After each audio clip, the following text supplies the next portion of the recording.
Greetings, greetings. Thanks for joining us today and welcome to Mo Money Mondays, brought to you by All About Us Media.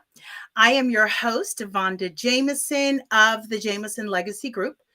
And please follow me you can follow me on LinkedIn, Instagram, Facebook at Jamison Legacy Group if you want to get all the notifications in real time as they drop. And please follow All About Us Media on all of the same platforms and be sure to catch their Facebook Lives. They are really wonderful, and subscribe to the YouTube channel below. Thank you for joining us today. Again, you are tuned in to Mo Money Monday, and I am your host, Vanda. So a little about me, you may already know, I am a financial strategist. I am an insurance broker, a generational wealth builder, and my passion really lies in helping ordinary people create extraordinary wealth. That's what I do. And I believe it starts with a plan. It always starts with a plan. And here on Mo Money Mondays, we are committed to helping your money make sense. So let's get to it. I guess it's fair to say that as an insurance broker, I've had the pleasure of meeting so many families, and each with different circumstances. And that's always really fun for me, just to be in the company of people from all walks of life. You know, life is a process that has a beginning and an end. And so today we're going to drill down and explore the beginning. Why is it important to secure financials on our babies? We're going to talk about that. Most often, we plan for our babies before they get here, right? We set up the proper health insurance, and then we have baby showers. That's very popular, right? We get ready. We make sure there are enough Pampers and that we have the right clothes and we're ready for that newborn stage. And we make sure we schedule, maybe it's mama coming to stay to assist with the transition of becoming new parents. Or maybe it's, getting the bigger house so that baby has its own room. And it's also wise to put certain plans in place right away once your babies are born. And one of those plans should include life insurance for our babies, with premiums that are especially low. And so in the beginning, yes, there is a strong likelihood that you'll purchase life insurance for your children at some time. But when you purchase a plan when your baby has newly arrived, you'll be looking at very low premium rates that you can probably lock in for the lifetime of your plan, lifetime of the policy, or for the duration of the time that you've scheduled to pay the premium. And, I talk about that a lot with clients. When you're buying life insurance for your baby, it's relatively quick and easy, especially for the newborns, the newcomers into the family, especially when you compare it to buying a policy for an adult. You'll have to fill out an application, but your child won't have to worry about going through that insurance medical exam, which many adults have experienced, which is the reason these plans become more expensive, right? As we age, we are not as young anymore. And so, from the moment that we are born, we are in that transition, working our way towards death or illness, should I say. And so the risk is higher. But when you are a baby, it can be very, very inexpensive. And that's usually the best time when they are newborn. So please consider. I teach families about living benefits that are offered in life insurance plans on their newborn babies. And when you take a 20 or 30-year life insurance plan for a new child, it can provide them in their college years. It can provide them into their adulthood years, even into their retirement. This is one of the many ways to create generational wealth and true legacy. The Rockefellers actually did this. And for those that may not know the story, The Rockefellers were one of the wealthiest American families to date. So, John D. Rockefeller was born to a con artist father. How about that? But Rockefeller decided to pursue a legal career in business. So, what John D. Rockefeller did was to literally overfund the insurance policies for years, accumulating cash value with the power of compound interest. I teach about that as well. And so we refer to the Rockefeller formula. That's how we talk about it in the industry. The Rockefeller formula. And this is what I teach and help people to do. Learning that they can actually do the same thing as John D. Rockefeller. And he was wise enough to leave his money to his beneficiaries, his heirs. To this day, about 150 Rockefeller heirs receive payments and distributions from the trust fund, which was birthed from life insurance plans. So, something to really consider when our children are being born. You already know, I always preach the importance of creating a plan, starting right where you are. So, at this time, I want to connect the dots and bring light to the space of planning before giving birth and some of the considerations that may be valuable before your precious newborns arrive, whether you are going to be parents or grandparents. The full status of humanness, humanness is contributed to a child at birth, also known as the gift of God, right? And it's said that humanity alone is called to assist God. Humankind is called to co-create. So creation is in fact a life-generating process that's still happening, which means that we are a part of creating the Almighty's future. So I ask, what will your legacy be? We are all a part of this movement of an ever growing cosmic Christ that is coming to be in this one great act of giving birth. So now is the time. And I have a special guest today who will assist us to learn in the process of planning and considering how we are having our babies. And I'm very excited to hear what she has to share with us today. So I thank all of you for joining us as we connect the dots. I'd like to introduce Miss Shanita Oabby Edwards, and she is a doula. She is fulfilling a vital role of support for many people birthing the next generation. Okay, her organization is called the Oabby Natural Healing Nonprofit, and Miss Oabby Edwards is a part of a small society that exists all over the world. A small group of women whose mission is giving care to other women during pregnancy and childbirth. Doulas are considered professional birth support. And Oabby Natural Healing Nonprofit provides doula services for birth and postpartum. Specifically, I saw to low-income mothers. So I would like to welcome Shanita to the platform. Welcome to Mo Money Mondays, Shanita. We are so excited to have you here. And so please, let's just dive right into it. Can you explain what is a doula and how did you decide to become a doula, which I think is incredibly fascinating?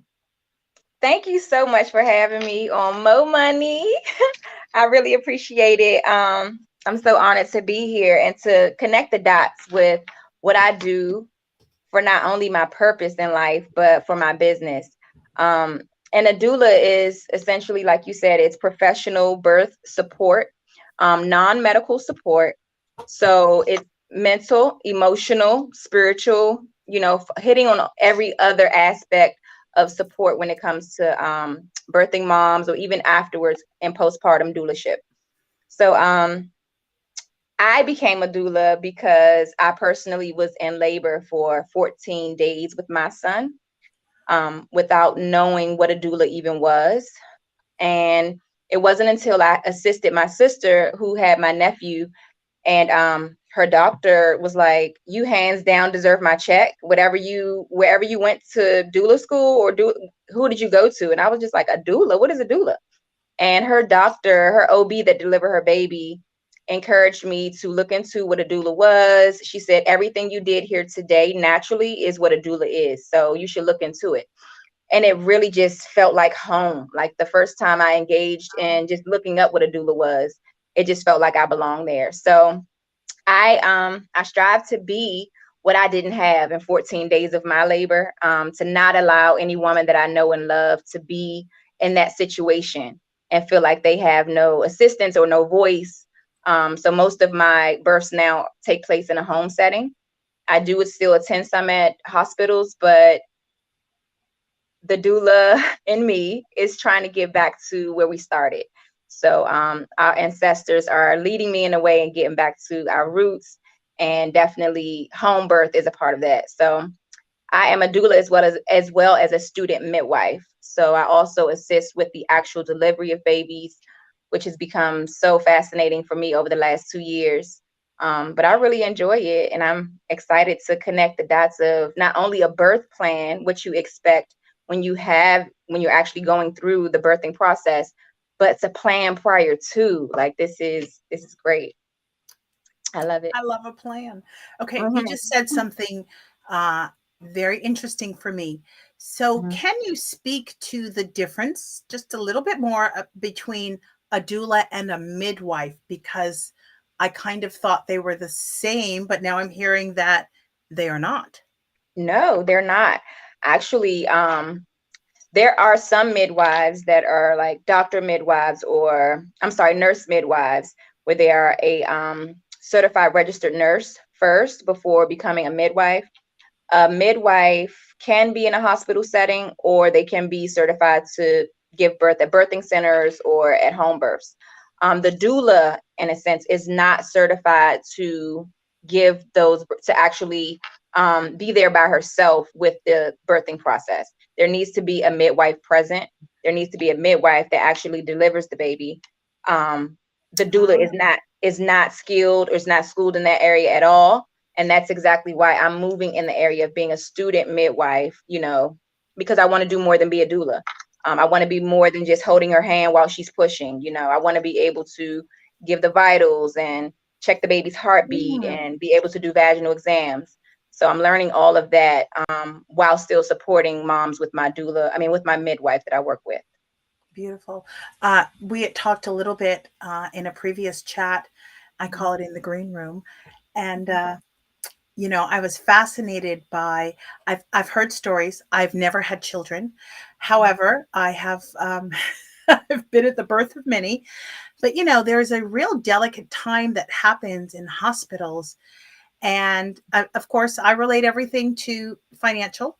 And so I have seen and I've heard stories of folks, getting these bills where, or they've had a C-section when they insisted that no C-section was to happen, or they didn't feel like they had been given the time before the C-section was inserted into the itinerary of giving birth, or where they're being asked questions and they are in the midst of literally 1 foot in over the line of death and life, and you've got a doctor asking you these crucial questions. Who can fathom like what the answer should be when I'm about to give birth? And I just thought that's so incredible to me. So as a doula, are you able to assist with some of that pressure that is on the mother, especially if there's no father there or nobody else to offer guidance in that moment?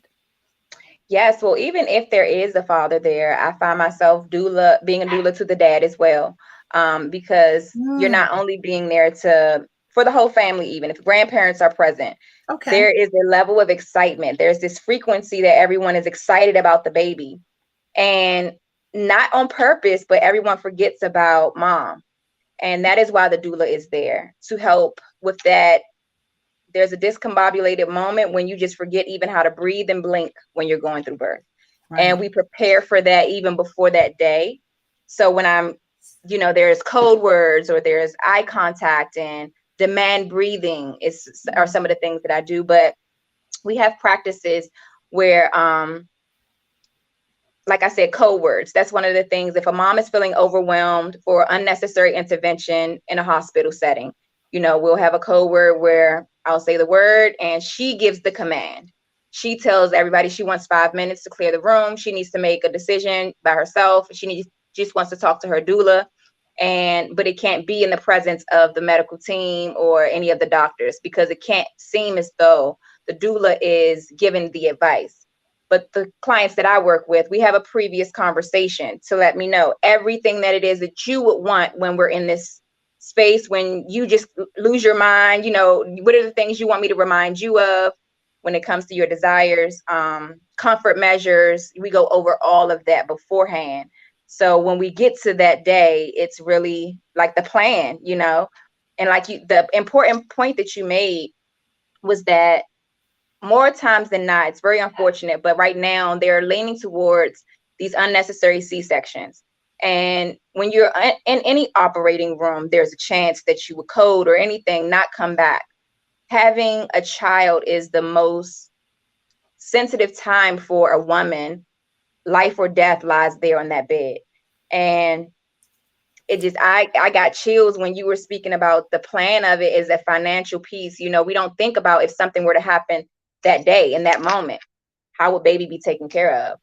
I know of 3 different dads who is raising their daughters or children by themselves because a mom had transitioned at the time of birth. So there are a lot of different things that a doula is necessary for to help these families get through this emotional roller coaster. Such a beautiful time, but it can be very stressful and very demanding when it comes to making decisions. So beautiful. I find that I'm very helpful when it comes to balancing those things out. Beautiful.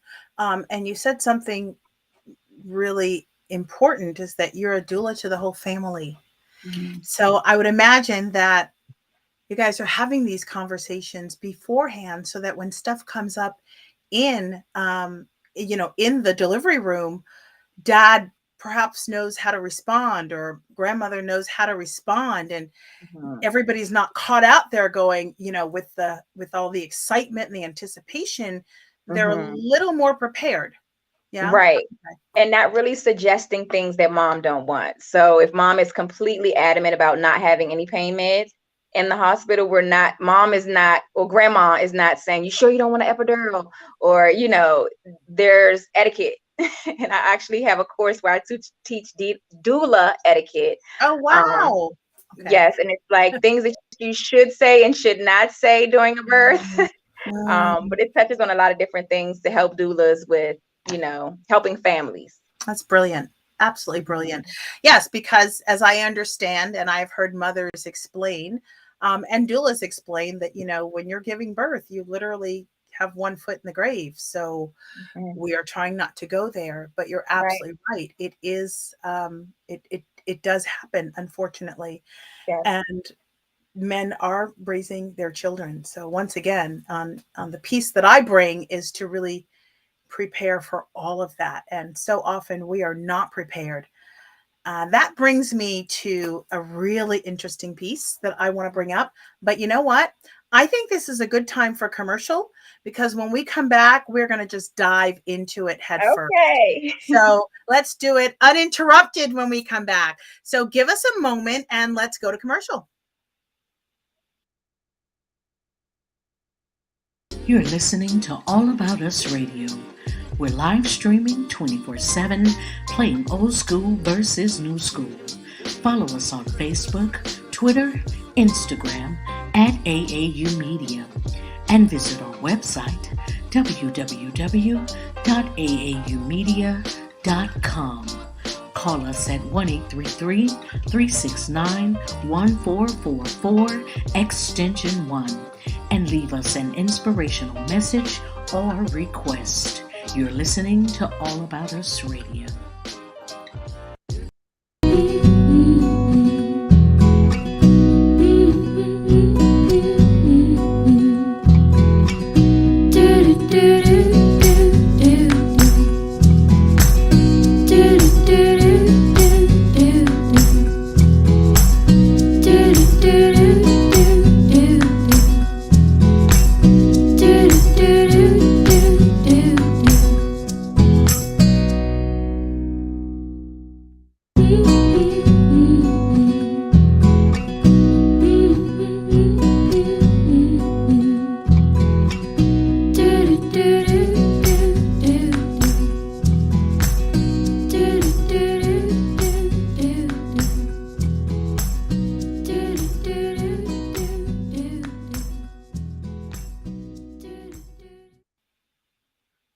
Welcome back. Welcome back. Those crystal candles are everything. I'm going to have to find out just a little bit more about that. Welcome back. I You can't are hear you, tuned in. Vanda. Can you hear Oh, me? I can hear you. Can you hear me?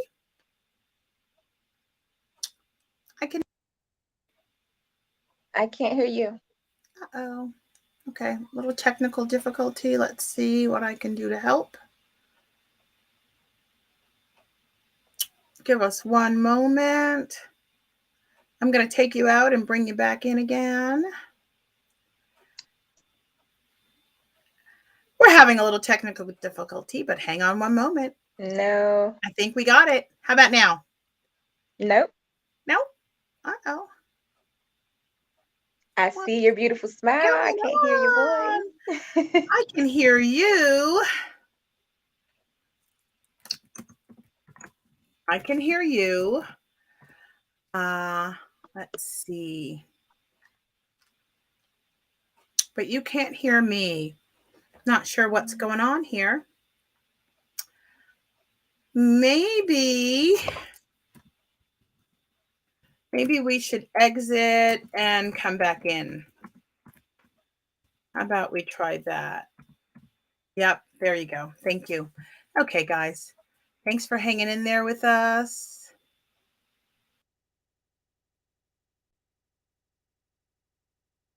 Throw and tuck. It's handmade by myself, and you only can get it here, and it's patent, and it's only here at Rococo Design. It's like a regular pillow, or you can take the blanket out like so, fluff up the pillow, open up your blanket, wrap it around yourself, and then you can lay on your sofa and relax with your pillow throw and tuck. When you're done with it, just flip it over. When you don't want the blanket anymore, you just fold it over twice. Fold it over twice again. Fold it over. And tuck it in the back. And there you go. You're back to the pillow throw and tuck. Rococo Design. And we're back, and hopefully our sound is working. Can you hear me? I can't hear you. Okay. No. I am trying to send you a message that says to log out and log back in. Maybe that will work. Let's see.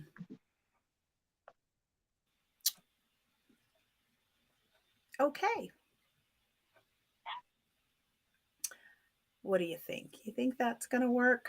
Maybe that will work. Let me see if I can difficulties. do anything. Okay, guys, we're going to be right back. We're going to wait for Shanita to log back in. I am Vanda, your host, and you are tuned into Mo Money Mondays. And just to give you a quick recap, we have been speaking with Shanita Edwards, and she has been talking to us, explaining and teaching about the importance of a doula, what a doula is, who a doula is, and the importance, the role, the purpose that they serve when we are considering having our babies or when we are having our babies.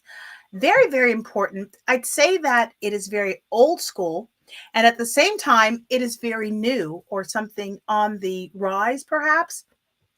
What I've learned is that parents need assistance, not just mothers, but everyone, the dad, the grandparents. And so being a doula to all of the family. So very, very important. Very often we don't have guidance when we are giving birth, right? When everyone's giving birth. So Shanita is, giving us a really wonderful education on what's involved. And I believe that she is back. Let's try this again. Shanita, are you with us? Yes, ma'am, I'm here. All righty then. No problem. I was keeping everyone up on where our conversation was. So Great. Let's dive in. We've got 30 minutes and I've got a lot that I want to ask you. But I'm always connecting the dots. with the acts of life, the passion, and how we grow and live. And so giving birth is one of the most powerful, essential parts of life. It is everything, actually. Yes. Not just for the woman, but also for the family, which, thank you so much for explaining how the doula really impacts the entire family. But when we talk about home birth versus hospital birth and those costs and that experience, I know that I've heard very good friends of mine say, we're not financially ready to have a baby. We're not ready. We're not ready. And I kind of think, well, of course, I don't have children, so it's just me talking, but trust me, once you have the baby, you'll get ready. And Right. so many years pass by and they're still waiting to have the baby. And then there's an oops. And it's like, well, guess what? You're ready. And you didn't think you were ready, but guess who got ready really quickly? So I would just like to hear you speak to the difference and what does that look like, having babies today? Yes. Well, I am grateful that I have seen both sides when it comes to home birth as well as hospital birth. I myself had my son in a hospital back in 2004. I started working with home birth in 2017. And my first home birth, I was just like, there's no way I'm going back to the hospital. Like, I have to stay in this lane. That was the experience, the drastic difference in the experience for me personally. It was just the tender, loving care, the individual assistance for just this mom. This mom is just not amongst many other moms where everyone is fighting for their attention, nurse time, doctor time, unnecessary interventions. They want to schedule things. So if you're there laboring for a certain amount of time in the hospital, they try to push it along with either Pitocin or let's try to make you dilate versus it happening naturally. So no matter how I feel the difference when it comes to emotional, it's definitely more stressful in a hospital setting for new moms that don't know, what to expect. It's so much pressure. And then, like I said, the unnecessary interventions. It's like they follow a script. They have to check off things on this piece of paper for every pregnant mom. And that is not, every pregnancy and birth is not cookie cutter. So they charge the same cost for every mom that comes through the hospital, whether you're using all of these things or not, they're charging you for it. So the cost is definitely a drastic difference. What you're looking at for cost at a home birth is to pay the midwife, pay the doula if that's the case. And if you need like a birth pool for comfort measures or any other things that you would need, but it is definitely not even half of what the bill is at a hospital birth. The experience is definitely more for you at a home birth. I would say at birthing centers, I'm starting to see more catering and taking the approach of not having too many people in the birth center at one time, so that everyone is not really stretched out too thin. So I would say the difference is definitely the cost, and the experience it's a far margin in between. Interesting. I will say that COVID must have presented a very interesting time for your profession.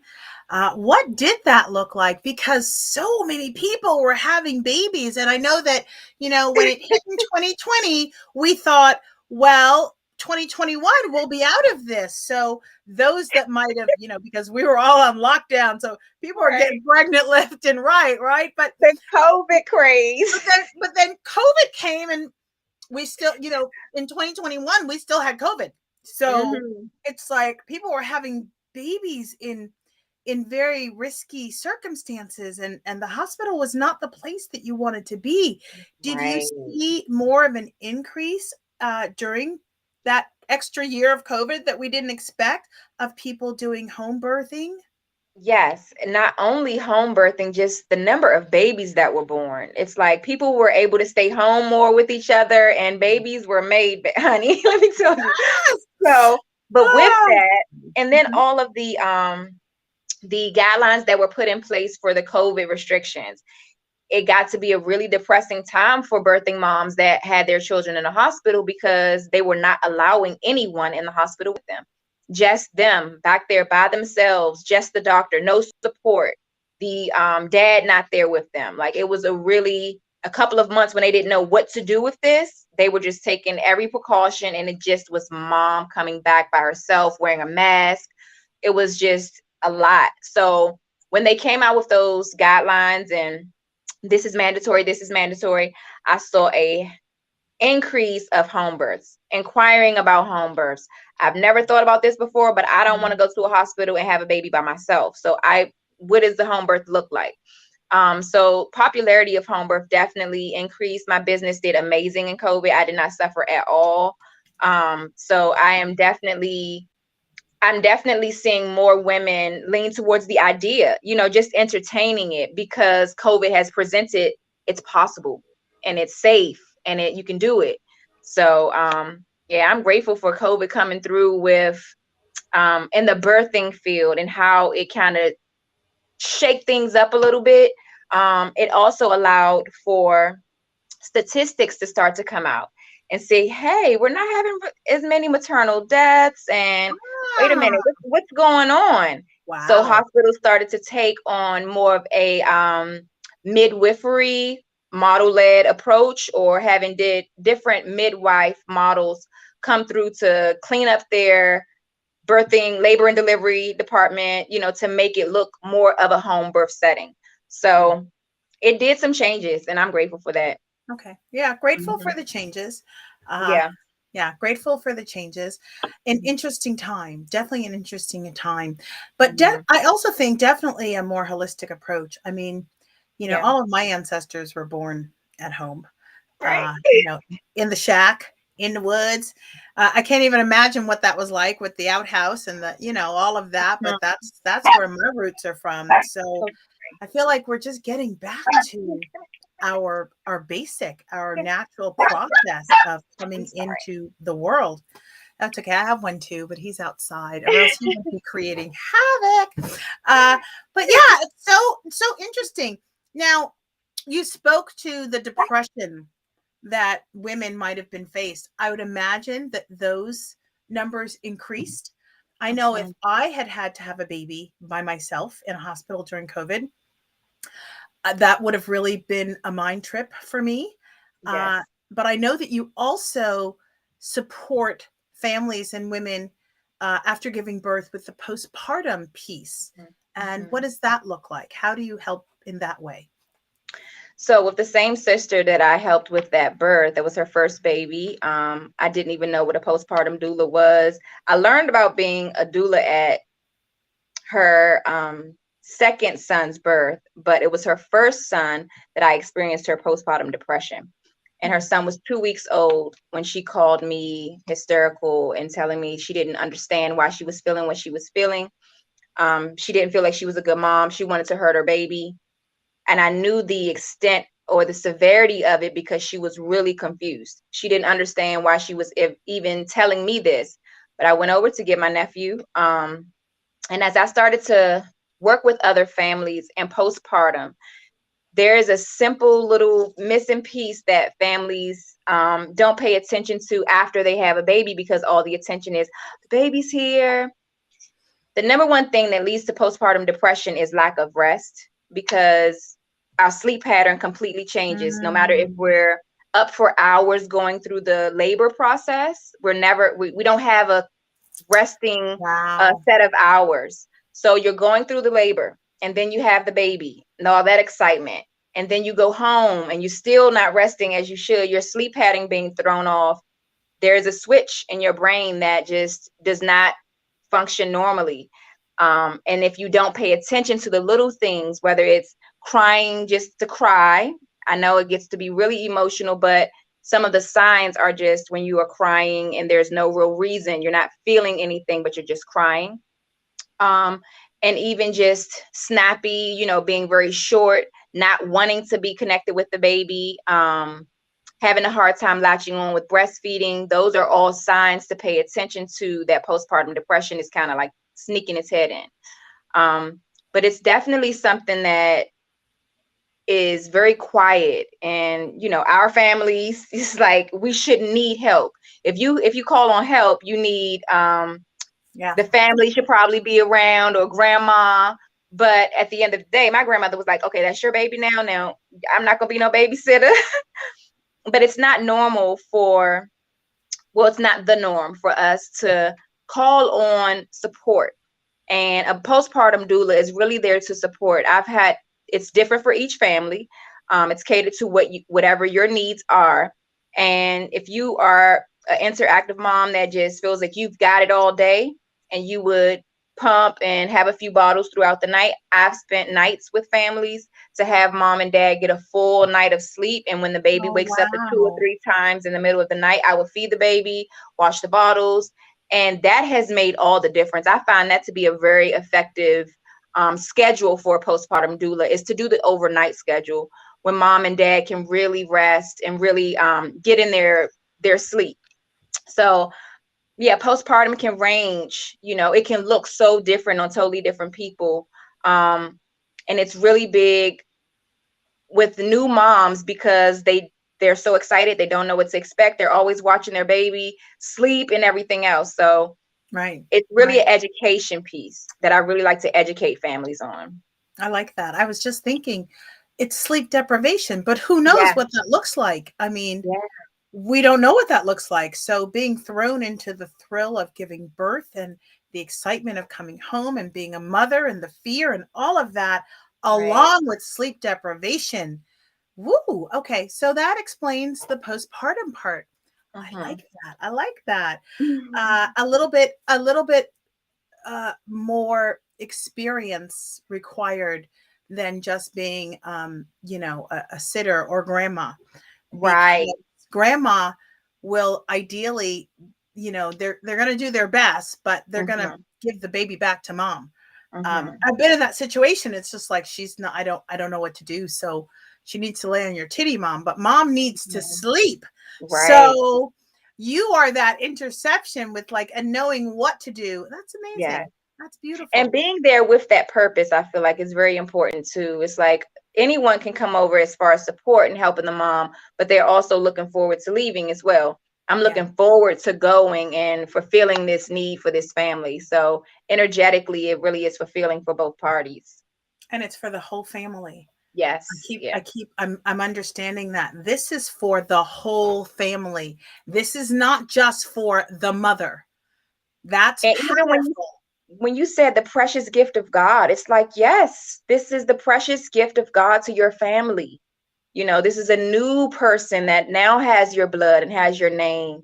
This is a celebration, to look at it as that, the actual birth being the first celebration. Amazing. I had no idea how this was going to go. I am fascinated. I hope the rest of you are too. I mean, I know that we all understand that people are having babies in birthing centers, but there's so much that we don't know. And there's so much that we don't speak about. At this point, I know that, actually, I don't know. So let me retract. I don't know. I do not pretend to know. But in the past, I had heard that the rate for having a baby in a hospital at one point was up to like $60,000. And that is quite a cost to have a child. And you have families that are having 2 and 3 and 4 and 5 children. Yes. Health insurance can help. However, it's still an investment.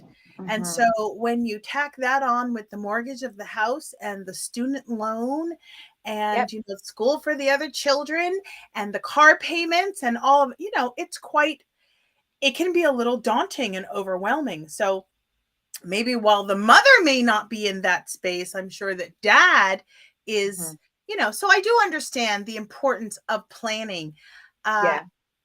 Let's speak a little bit to the investment costs and what that looks like when you are working with families, or just to even do your doula practice. So when you mentioned 60 grand, that's rising at a hospital birth. Again, like I said, it's starting to be so sad how they just oh, let's do this. And from my perspective, I see it just being insurance fraud. It's like they know it's going to And they get kick you paid. out the next day.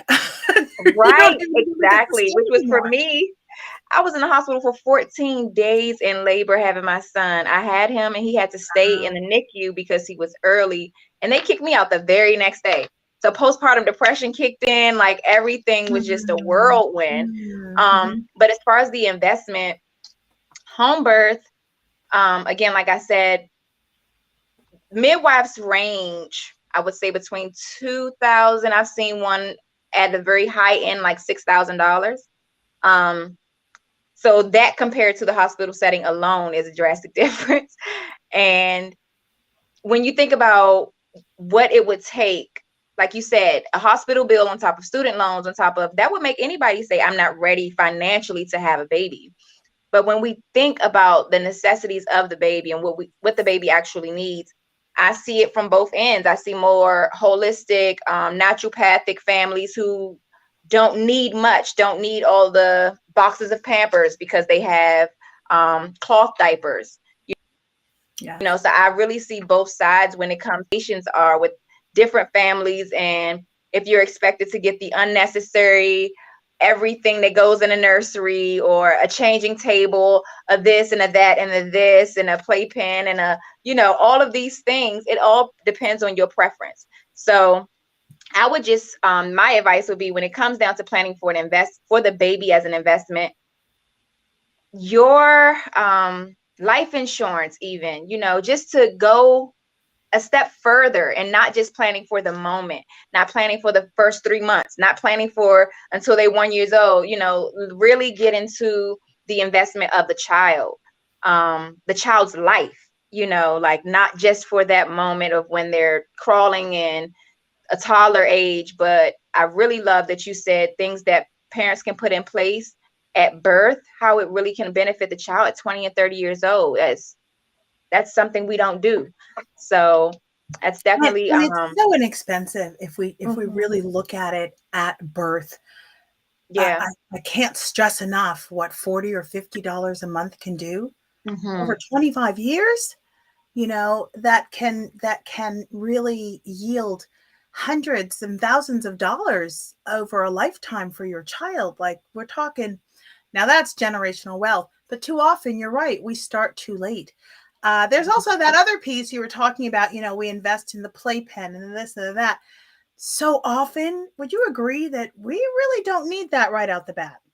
Absolutely, we don't. It's like this list of things that we have to check off at the baby shower. What I've started to do with my birth services or doula services is to offer gift cards or vouchers for this to now be a gift for your birth. Instead of getting me a box of Pampers that I may have to take back because my baby may even be allergic to the brand that you buy, give me something that's more beneficial to this process.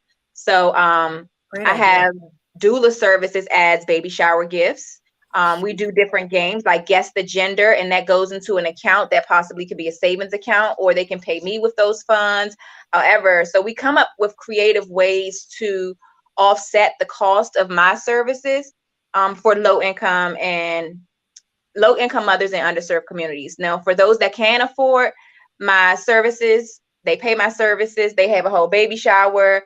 They have it as an option, maybe like on their baby registry list to donate towards my doula services, but they're actually already paying for that service. So it depends on the family, the circumstance, where they're located, what their financial situation is. But it's a broad spectrum when it comes to, your very own preference. I love it. It sounds very ingenious and creative and clever. Your ideas that you have put in place to assist lower income families. I think that's brilliant. Thank you. And Thank you know what? Honestly, when I think about, giving charity and where I would like to give has been something in my front thought brain these days. That's a really wonderful idea. And I've never thought about giving in that way. So thank you for that idea, because I am a philanthropist, but I'm always thinking of places where I can really make a difference with my gifting. So I appreciate that. I have a question that's just a personal. We have just a few minutes left. I still have a couple of questions that I want to ask. Come through. Okay, so this is very holistic, this service that you provide, and it's it really it just sounds like it really gets to the root of humanity so differently than giving birth in a hospital. Now, I know that when you give birth in a hospital, the baby is taken out of the uterus, the sac, all of it. The umbilical cord is cut right away. There is so much that gets lost in that transition from womb to life. What are your thoughts on that? And when you are present or a part of this birthing, is there something that you like to see done a little differently when it comes to, clipping of the umbilical cord or the actual sac? And that do you let it stay? What does that look like for you as you become a midwife? What do you think you will put in practice? So I will definitely do more education on different things you can do with the placenta. So when the placenta is birthed in a hospital, it's immediate cut. We have to now say, moms have to now say or announce, I want delayed cord cutting. I would like all of the blood from the placenta to go to my baby before you cut the cord. When that should just be a no-brainer, but it's so fast. Everybody's on time. So, and then the placenta goes with them. Where to, Vanda? Where is the placenta going? So now, that is what. And why? I've seen products on shelves that say placenta, birth placenta as an ingredient inside of like facial products and things like that. It's wild and crazy. But when it comes down to the placenta itself, I do placenta encapsulation. I do placenta ceremonies, planting ceremonies. I've planted some in the backyards of some families. We've planted in the nearby park for some families. I encapsulate them, which is a process of dehydrating the placenta and putting it in capsules. Mom gets all the nutrients. Baby gets all the nutrients from their birth sac by mom ingesting it. So from the holistic perspective, I would definitely like to see baby and placenta stay closer. Stay connected, because that is something that is taken away spiritually. That is a spiritual entity that's being so recklessly handled after birth.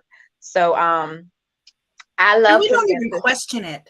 It's just like a throwaway, a just second nature thing, No one even. So I would like it normalized to think about the placenta. What are you doing with your placenta? That's a new question I ask. What's your placenta plan?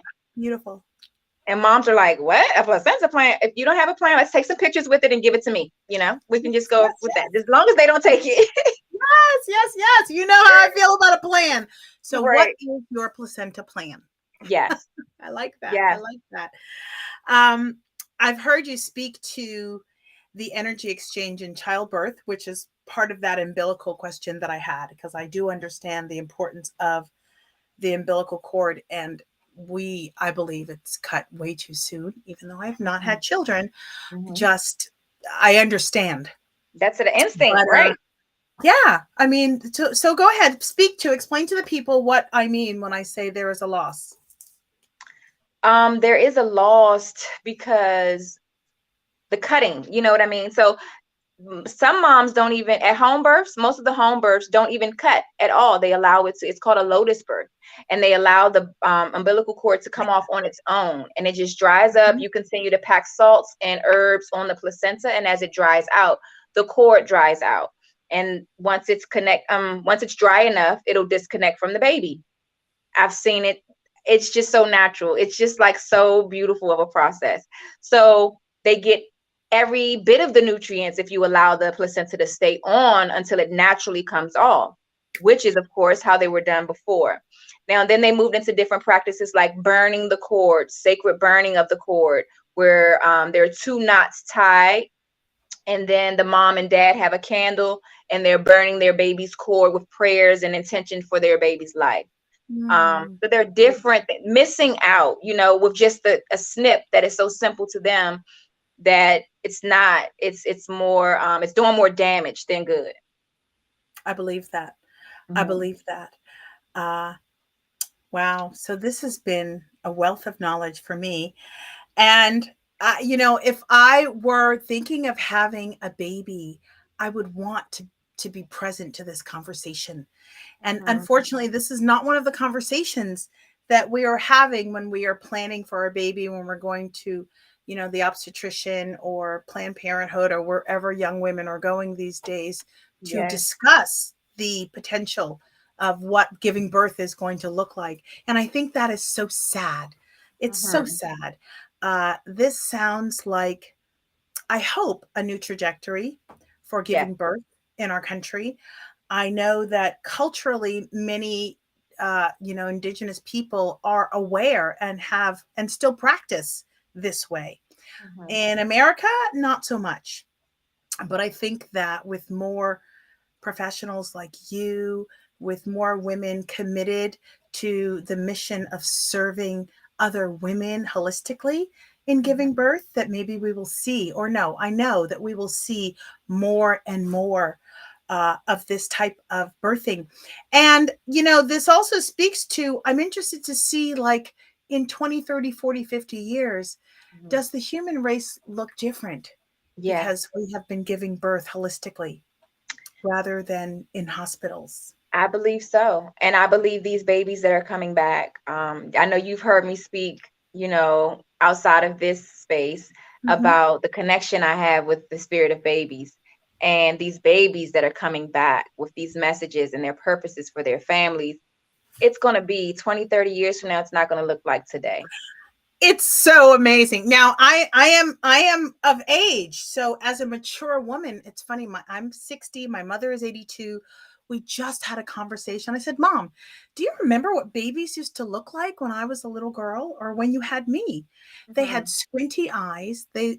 I mean, I'm no, no, no, not to offend anyone, but babies looked like little wet rats to me. Their Yes. eyes were squinty, their skin was thin and wrinkled, and the impressions of being in womb lasted for hours, if not days. And Mhm. now babies are being birthed with eyes wide open, Holding you their know, heads up. holding their heads up, sitting up in a week or two, or rolling over on their own, following you around the room with their Walking at eyes. 6 months.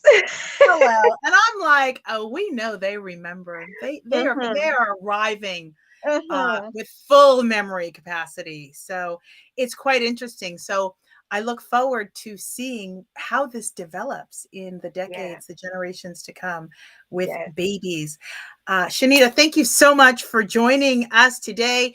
Please let folks know how we can reach you. I know that there are people out there, women out there, families out there that would really like a consultation, or to Yes. ask questions, or just have that conversation with somebody Mhm. that might be able to give them a different perspective in giving birth. So please share. Yes. Thank you, Rhonda. Again, this has been so nice. I love to talk birth. I love to talk everything doula. So again, I can be reached at my website is www.oabby.com. That's OABBY.com. And OABBY stands for Overcome Adversity and Become a Better You. My business was birthed after the death of my son's dad when he passed away when my son was 5 years old. And I knew that I had to do something different with my life. So Oabby went from being Oabby Homes and real estate investing, Oabby Life Insurance, Oabby this and Oabby that. And Oabby Natural Healing is now an umbrella of products and services for prenatal, birth, and postpartum doula services, as well as every other spiritual service. We do guided meditations, readings, and all of the such. Yes. I can be reached. My phone number is 202-810-9977. If there's any moms that see this and would like to connect, just hit me up on that number. You can text that number and text AAU so that I know that you actually saw this video. And did I mention everything? Oh, you can reach me on Instagram at Oabby the Doula and Birth Nations Oabby. So I think that's it. Beautiful, Thank beautiful. It you, has been Rhonda. a joy. It has been a pleasure. Thank you so, so much. I Absolutely. applaud what you do. Please continue to do this amazing work. And I wish you so much luck. I can't wait until you are officially a midwife. I know that you will be so awesome because you are so passionate about what you do. And that was really the attraction. I heard the passion, and it's kind of like anything else. You can choose, but choose with your heart and make sure that the energy really aligns with your spirit. And Shanita brings that, you guys. Hello. She gave you her phone number. Do you understand? The woman gave you her phone number on like national social media. Okay. Yes, here it is again. Just in case, 202-810-9977. I like to connect with pregnant moms. I like to use it as a hotline. Moms text me sometimes and say, what is this feeling? What is this? I'm experiencing this. So just text me and let me know that you saw me on here and we can connect. I am a nationwide doula. I have, as of May 5th, I will have a Oabby van that will be pulling up state to state with these services. I'm so excited about that. And if you're interested in donating to my Oabby van and that project, you can definitely do that on oabby.com. Beautiful. Beautiful. Thank you so much for having me, Wanda. Shanita Edwards, everyone, and her company is Oabby Natural Healing. Thank you once again for joining us. We so appreciate you. I hope you'll come back when you're a midwife and let's talk about that. Okay. Yes, let's do it. Gratitude, Queen. Thank you so much. Thank you so much. Okay, guys, it's a wrap. Thank you so much. You have been tuned in to All About Us Media. I am Vanda, the host of Mo Money Mondays, where we talk about your money making sense because it is a part of our everyday life. So stay safe, stay woke, and live each day with intention. We'll see you next Monday. You're listening to All About Us Radio. We're live streaming 24/7, playing old school versus new school. Follow us on Facebook, Twitter, Instagram at AAU Media, and visit our website, www.aaumedia.com. Call us at 1-833-369-1444, extension 1, and leave us an inspirational message or request. You're listening to All About Us Radio.